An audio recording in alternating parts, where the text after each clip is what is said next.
nabi wa Muhammad yani kullu bid'atin dalalatin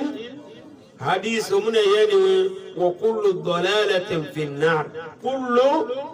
bid'ati dalalatin ina ko laire malabi ka ku kaduna yi Sheikh Abdul Wahab ka ki kullu bid'atin kullu bid'atin hadith ni se ko lo anabi ide fi Tirmidhi ide Sunan ad-Darimi ide bi Imam Dar al-Qutni ibawa kanabi yani kullu bid'atin bid'i Allah do dalalatin wa kullu dalalatin fi an-nar hadith mun anabi kai eugene ka ba yoy eyan gbene ka eyan ka kidi Sayyidina Umar ewa ki wa kereba mi sahabi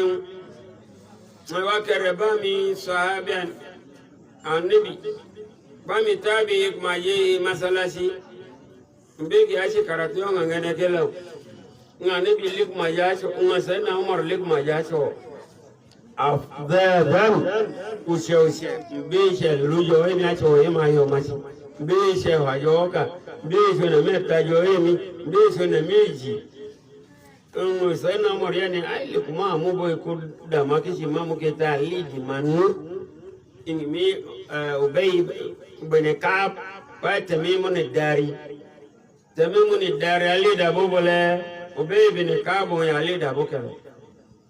lik ma ya shoye piti yani ni'ima bid'at hadha ka bidi yotabali ani bieni ungweko yani ni'ima bid'at hadha ka bidi yotabali omonga bo bidia abu tabudu mafomu ye adini kishibidia kalesi mawazi amani huja kakibidia malesi yo abani biecho kukakibidia kullu bidati lalati iba ini bidie kanyo fa sana amuru kakio ni'ima bid'atu hadha obo keke ngola bidie kidai to shin dan ugoyi shi kaki Sayyidina Umar wa kene ni'ima bid'atu hadha yo ma che kaka yi dan hadisi le dunga kuma shi owogo oworu ena no wodoa anibi dego anibi se kwa moja mama me abedi se kwa moja ise kwa moja ko to anibi se kwa moja Sayyidina Umar wodo bidia to bidia ola yan idodo mo ewu ya si bidia kanibi ya hana ewu si awon bidi ewu anibi eni bidia yon ena duwa ma kanibi aka ngo krube bi amale bidia ba ama anibi ya bidia nyona ma chakanu gba gbo sunna wala bidia aka machine shumalo yi kullu edomo kullu bidia edomo kullu juzi edomo kullu kulli edomo kullu juzi edomo ama kelamu ya bekani ole anibi kaka mudu meko Sayyidina Umar onrewo ma se yani ni'ima bid'atu hadha ido matako kaga yani ni'ima bid'atu hadha yi zikri ma yatta tido angwowo o yani ni'ima bid'atu hadha yi molidi umma yace ubobele abokale ko heko yace ubobele ka makobokale yanye yo yori yo boka ti molidi emeyi ihori ogoka Sayyidina Umar wali yo ni ima bid'atu hadai engu ma se owodu ta lo ti owodu le ka gbo yele so lo yin o le ka mi san mo abe ko le mu lo yo yin o da hi o le ka ni bi se o yo ma ya se de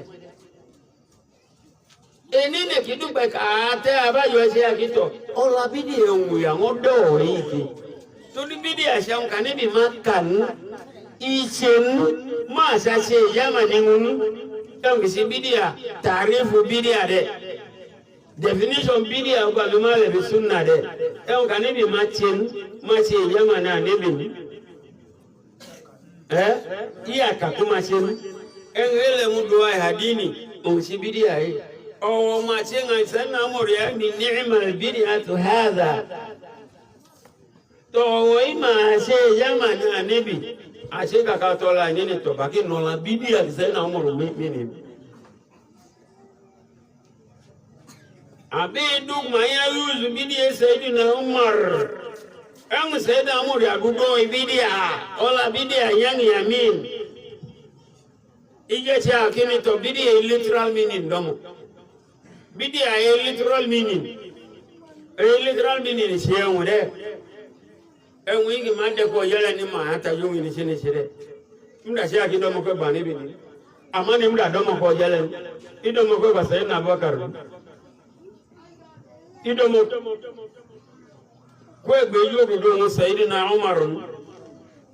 ya gbe yoru do wa mda domon o wa hu mo jiko de imda nga winga mo ma bi yama ni le me ba jimda nga winga man ama egi ne ke janga hiye yeme ogbo kikenge to de we ji sunna ise ni da ko ya ne bi and ima da ko ya ne bi na mi ma se imam di bidia so bidia literally se ki bande ko yala ni de but abe ni de ko ko ne bi ya mi di bidia ma hoge